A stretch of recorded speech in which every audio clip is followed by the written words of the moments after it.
Hello and welcome to my video today. I have a new item in from 70mi. It's called the A810 Lite.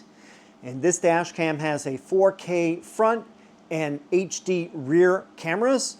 It also comes with a bunch of accessories such as a Hardwire Kit, which also allows 4G access. And it comes with a SIM card, a MicroSD card, and a CPL filter. I'm going to be unboxing and installing it in the ocean today. So let's get started.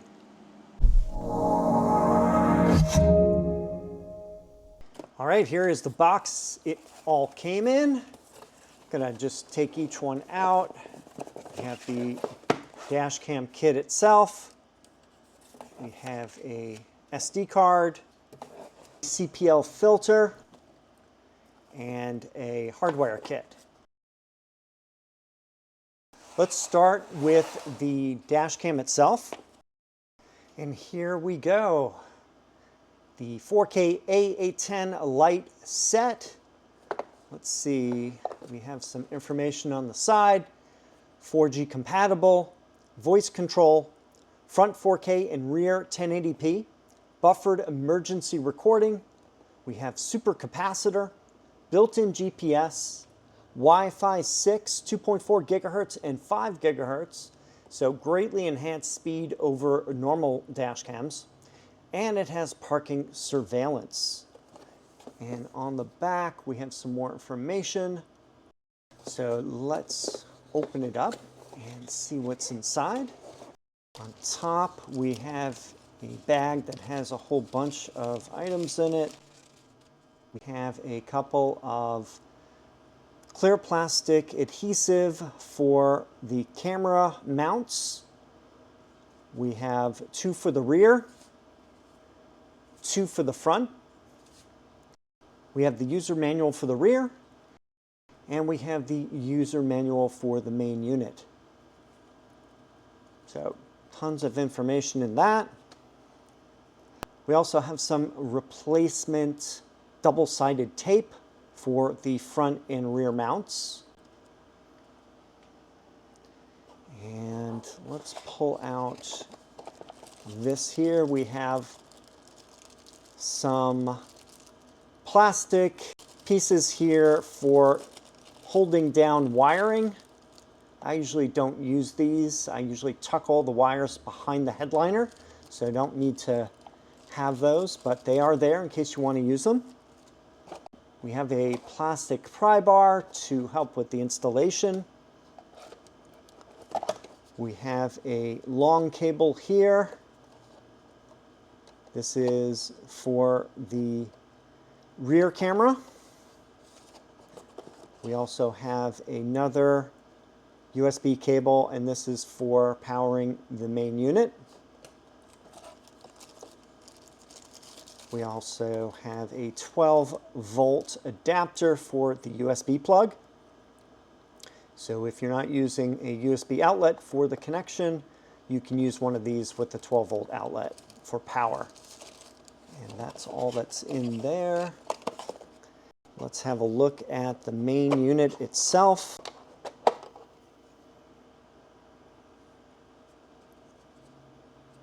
So here we have the front.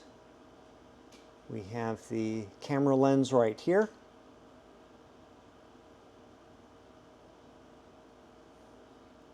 There's some ventilation holes on the top and bottom, as well as buttons for controls.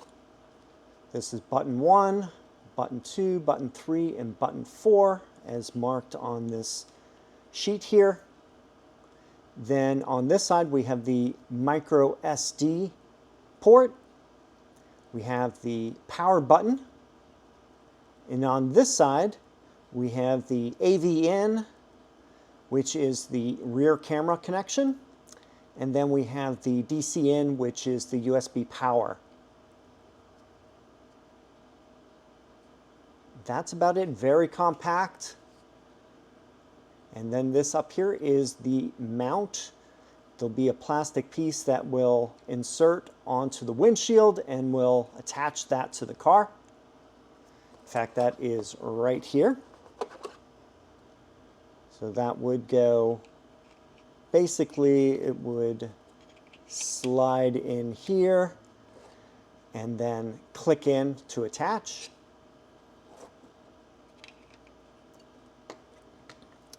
And we have the rear HD camera. This is pretty compact also.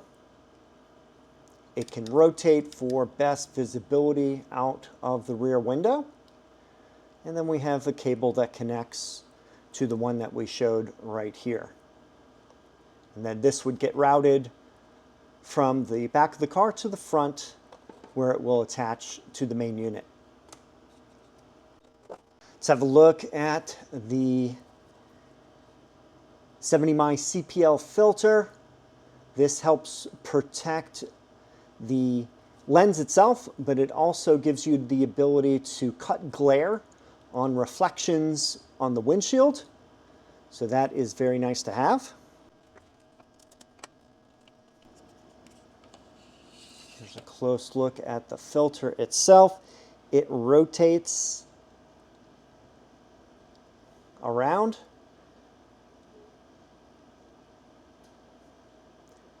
And I am going to install it on the camera right now. So these are friction fit. If you notice on the inside right here, there's kind of a rubber coating that will allow it to attach to the lens and keep on. There we go. So that's what it looks like with the CPL filter on. And then you can adjust the front element so that you get the best glare reduction. Next, we have the 70mm 64GB MicroSD card. This unit supports up to 512GB cards, which is usually what I suggest. Either the 256 or 512GB cards are best. I use these a lot for trips, and it will record an entire vacation for me just on one of those cards. So definitely something I recommend getting. So let's open this one up. Take out the card. And there we go, 64GB. And then we will insert it into the unit itself.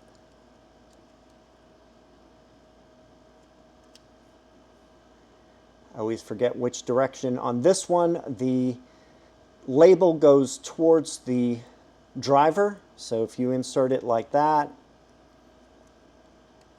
and then use your fingernail, it will click into place. And now we have the microSD card installed. So a quick setup here.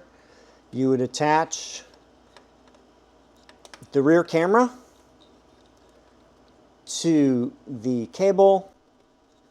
Just gonna take off that rubber band. Then this will be attached to the dash cam like that. And then we have the power cord also. That will go in the lower mount. And the nice thing is they designed the cables so that they can go in the same direction. I usually have mine facing up since this is where the headliner is going to be, and it's easier to hide those cables when they're facing up like that. So that is nice to see. Let's look at the next part. We have the Hardwire Kit. 70mm 4G Hardwire Kit compatible with AT&T data-only SIM cards. Let's see any information on the back here. All right, so let's open this one up. All right, so let's look what's in this bag. We have a little tool to open up the SIM card door. We have a 70mm SIM card here. that I'm going to insert in this unit. And we have a customer service card with some QR codes. And then we have the 4G SIM user manual. Let's take this tool out and let's have a look at the hardware kit. So here we go. This is the main unit. We have a button on the rear. We also have some double-sided tape, so if you want to mount this, this is usually going to be mounted somewhere where your fuse box is located in the car, so it's out of the way, or somewhere behind the dash. We have the USB that connects to this. So here we go. And then this will be connected to the port like that. We have the little SIM drawer here. I'm going to use the tool and pop that out. And then we're going to put the SIM in there. All right, so here is the SIM card. Going to insert it into the drawer like that.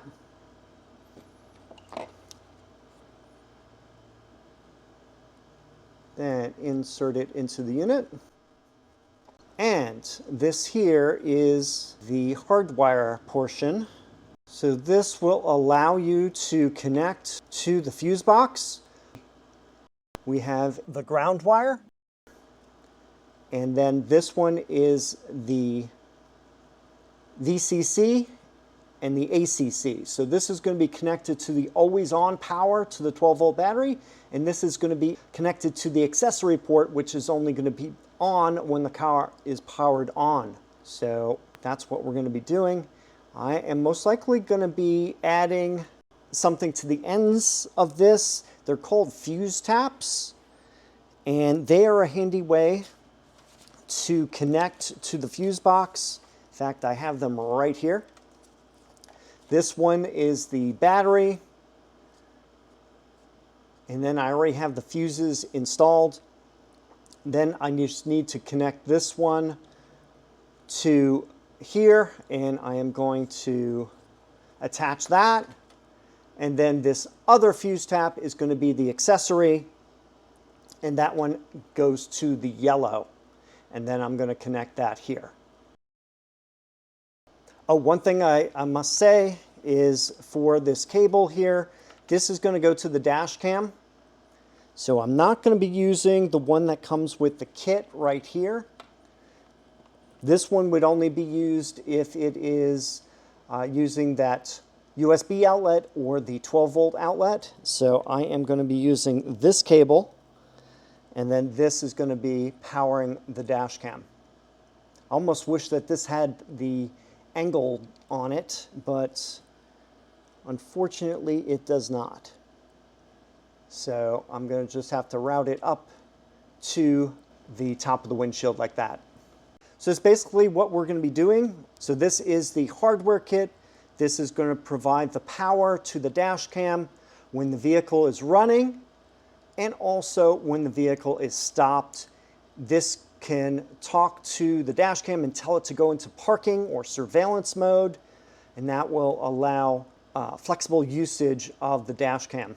This also is the 4G communication, so anytime you want to access this camera, if you're not using your phone or directly on the back of the dash cam, you can communicate using 4G, so you don't even need to be anywhere near the dash cam to do that. So you can actually access it from another app. Adds even more flexibility to the setup. So the next part of the video, I'm going to be installing the hardware kit into the fuse box. Then I'm going to be routing the cable up the windshield to the center by the mirror, where I'm going to be mounting the main dash cam unit. And then I'm going to route the wire all the way to the rear of the car for the rear camera. To show you the relative small size of the A810 Lite, here is the T800 that I use. And let me put those side by side. And you can see that it is quite a bit smaller. So here is the clear plastic that I would mount on the windshield.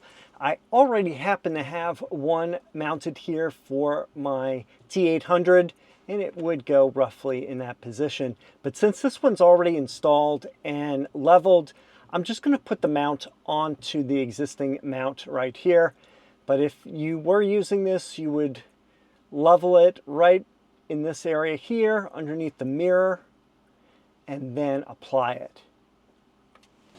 So instead, I'm going to take the mount here and remove the protective backing, and I'm going to install it with the two wider mount points on the top and the two narrow ones on the bottom. Then I am going to put this in the center.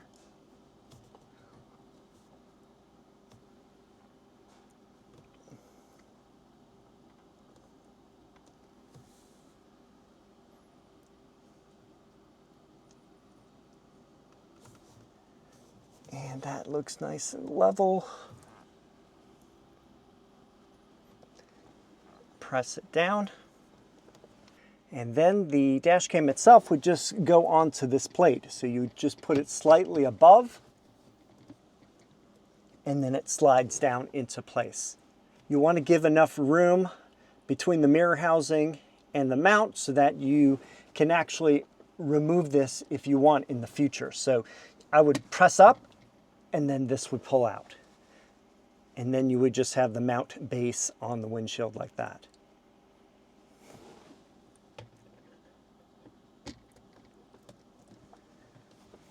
Then I'm going to take the USB cable for the power is going to go here, and then above it is going to be the USB for the rear camera. And then I just take the cable up here and I'm going to hide it behind the mirror housing and then have it go all along the windshield area and then down the A-pillar. Do not go in front of the A-pillar on this side here, since this is where the airbag is. You want to go behind the A-pillar where it meets the door, and then have it go down behind here where the weather sealing is. You can pull the weather sealing down to get better access.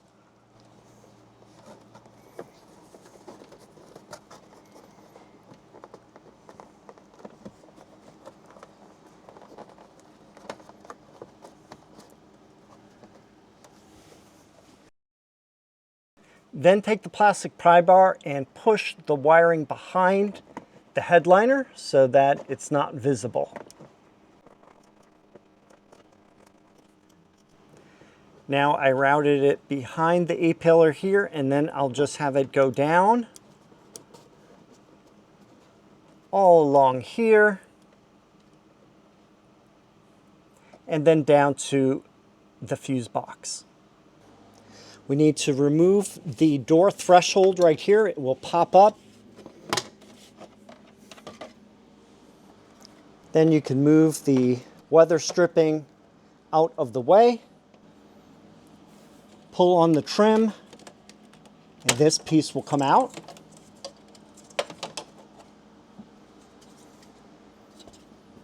And also the corner piece here.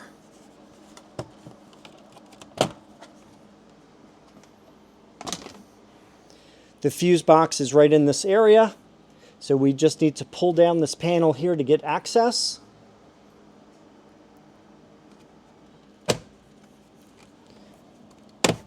Like that. And we're going to insert the fuse taps. Here are the two fuses we're going to be using. In the top corner right here, I've already removed it. It's a 10 amp and it's RF35, and this is the accessory fuse. The fuse that's always on is right here, and that one is a 5 amp fuse, RF21, and I've already removed that one. So now I just need to put in the two fuse taps in those locations.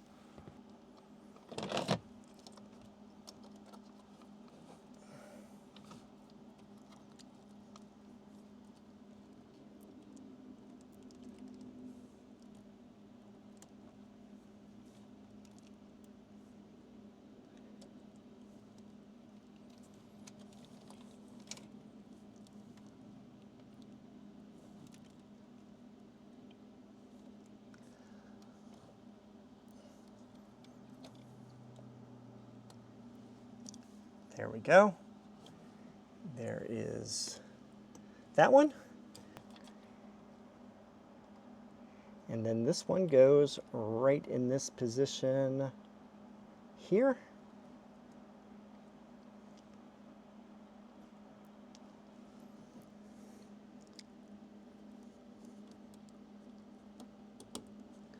There it goes.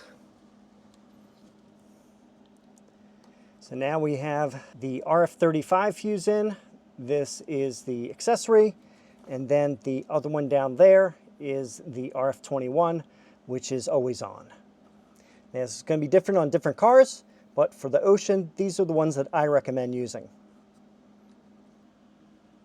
The last connection we have to make is for the ground wire, and that is in this location right here. So we need a 10mm socket and just slightly loosen that nut so you can slide this right behind there, like so, and then tighten it up.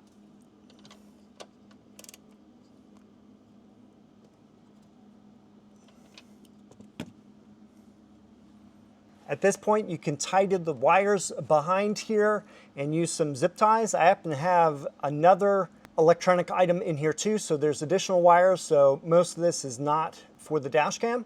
Here is the Hardwire Kit. We are going to take the USB-C that we brought over from the dash cam, and we're going to insert that into the unit.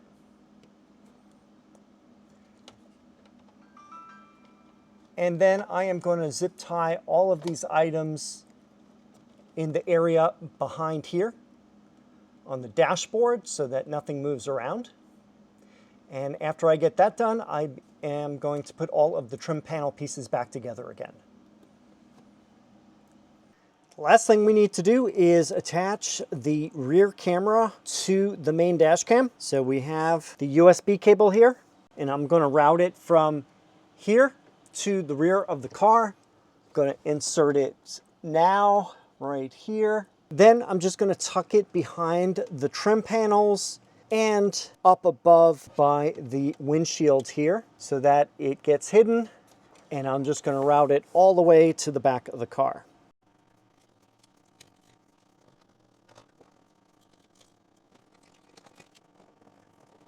Once we get it to the door frame area, we're going to hide it in the channel here behind the weather stripping, and then just put it behind the headliner. After that, go behind the B pillar and then to the C pillar and get it back to the liftgate area.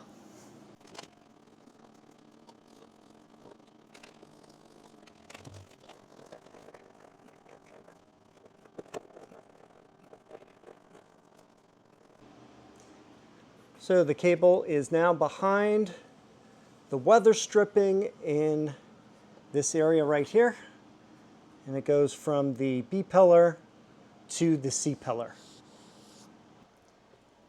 All right, so this is the C pillar right here. We brought the wire in and went inside of the trim and then up here under the plastic, and then all around to here, and this is where you can see it came out.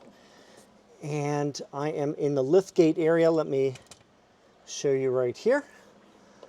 I have weather stripping here that I can pull back and access. And then I have another dash cam cable right here. I'm going to move it out of the way. Pull up on the weather stripping. Should give us access to this area. I don't need this cable right now, so I'm just going to put it inside the cavity. So if we take the cable here and then push it underneath this trim, get the rest of it with the trim tool here, and it should all disappear. So now we have the cable here, and there's a couple different ways of mounting. You could mount it to this area here. On some cars you could mount to the glass, and that's why they give that little plastic template to put on there, so you could put the mount on that. But since the rear glass of the Ocean goes up and down. I don't want to attach anything to the glass, so I'm going to attach it to the plastic trim piece that's right next to the glass. So what I'm going to do is route the wire so I can get to this area right here. If there's excess wire, you can hide it inside the body cavity beneath the trim. I do that so that I only use the length that's absolutely necessary, so I don't have extra wire dangling. This should be just about enough right here. I can always adjust this as I need to. At this point, I'm going to close the hatch and open the window and install the dash cam. So here I am. I have the digital rear view mirror right here. So I'm going to line it up so that the dash cam is about the same level as that. That looks good right here. I'm going to remove the plastic that's protecting the double-sided tape. Let's do this again with the level.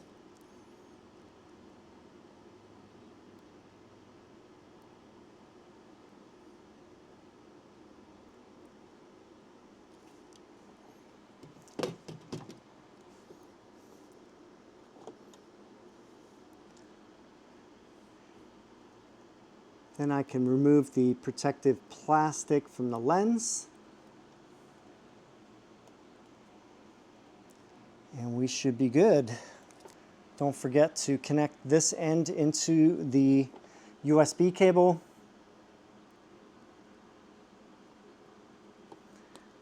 And then I am going to hide the wiring in that vicinity back there. All right, so we have it installed. Let's look at it underneath. And as you can see, dash cam is in this area right here, looking out the glass. I have the cables tidied up, and they are in this vicinity right here. Eventually, if you want a permanent installation, I would route the wires through these grommeted hoses so that it will be totally hidden. But this is just for testing right now. I'm going to be having it over in the corner like that. Well, there we go. We have the brand new 70mm A810 Lite dash cam. This is with the 4K Starvis Center in the front camera that we see right here, as well as a 1080p rear dash cam that's been installed. I also put in the Hardwire Kit that will provide power from the fuse box, so I don't need to use the USB or 12-volt adapter with the car. And that will allow 4G access to the dash cam from anywhere for even more accessibility.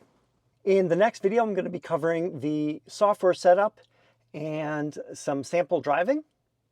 If you're interested in this dash cam, please see the links in the video description. Don't forget to use code RANGER for a discount. If you have any questions or comments, please leave them down below. Thanks for watching, and I'll see you in the next video.